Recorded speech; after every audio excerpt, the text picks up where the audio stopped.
Liz is here with his special assignment. Noreen, John, a constable and his or her deputies are licensed peace officers, and they have the power to arrest and detain. Now, most of the time they work with judges, serving court papers and executing warrants. Many deputy constables have other jobs and perform their duties as a public service. But allegations such as the one you're going to hear about have some people questioning the constable system.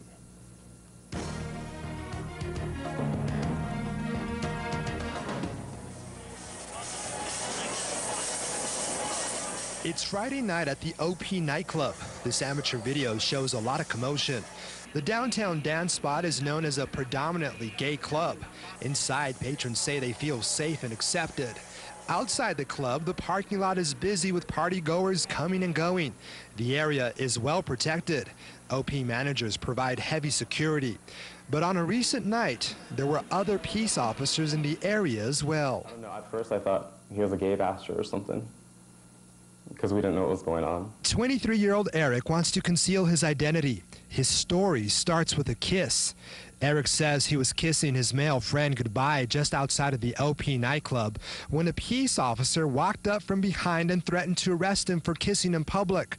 The officer wasn't wearing a uniform. He said that we were conducting a illegal act, and he wanted us to walk over there with him. It was two reserve deputies with an El Paso County constable who allegedly made the threats. I kind of ran back inside the club and I told the door guy, hey, this is what's going on. Some people called the constables are outside, threatening to arrest us for kissing outside. Club managers came out to help Eric and his friend. They remind the deputies kissing is not against the law. As the deputies drive away, one witness writes down the license plate of the constable's unit. The license plate number is 789963, and it led us here to the courthouse. The vehicle is registered to the constable of Precinct 3, right up on the very 8th floor. This is the constable's car. The license plate is a match. Constable Hector Bernal, shown here at work in the courtroom of Judge Guadalupe Aponte, was not at the OP that night, but is responsible for the unit and the deputies. Constable Bernal has declined an on-camera interview, but does say in a recorded voicemail message to KFOX that he and his deputies do not discriminate.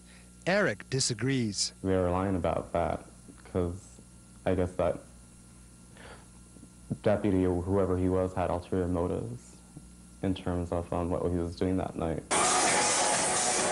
Certainly constables and people in charge with enforcing the law should understand the law and know what they're dealing with clearly. Rob Knight is with the El Paso Lambda Anti-Violence Project. He says there's no law saying same-sex persons can't kiss in public.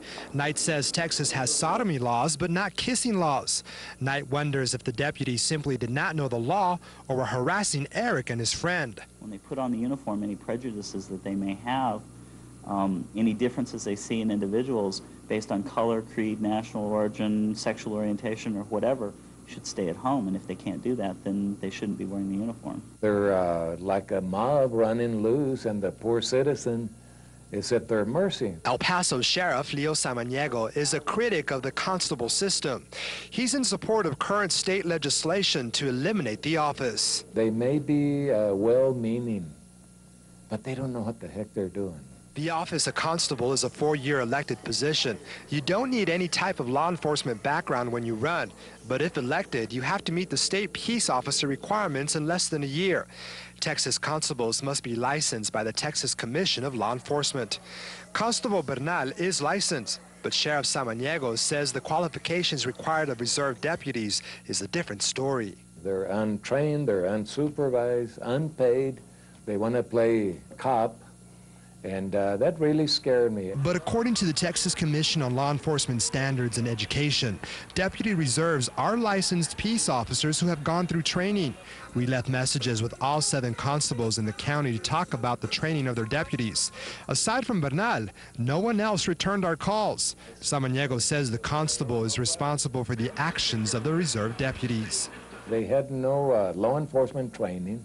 And then all of a sudden, here they are with all the power that goes with it. OP managers tell us they will have their own security, keeping a sharp eye on their surrounding property to make sure another situation doesn't present itself. But Eric says the damage is already done. It kind of scares me, not just for myself, but for other people that are out there, just because they seem to be abusing their power. Members of the Lambda Anti-Violence Project are launching an investigation. Constable Bernal is also conducting his own internal investigation. He tells us disciplinary actions will be taken pending the results. Sheriff Samaniego says he will provide the JP courts with the manpower and protection if legislation passes to eliminate constables in Texas. The investigation could take weeks. Until then, Lambda members have some words for Constable Bernal. Watch over what your people are doing and make sure that they do their job the way they're supposed to do their job, whatever that may be. Since we first mentioned that we would be airing this story, we've received a lot of feedback. Here's a quick example that we just received this afternoon from one deputy constable. He says his constable, and I quote here, makes a conscious effort in developing a professional community policing approach to his department. And he says his precinct's deputies only detain persons for clearly obvious violations or those that pose an immediate danger to the public safety.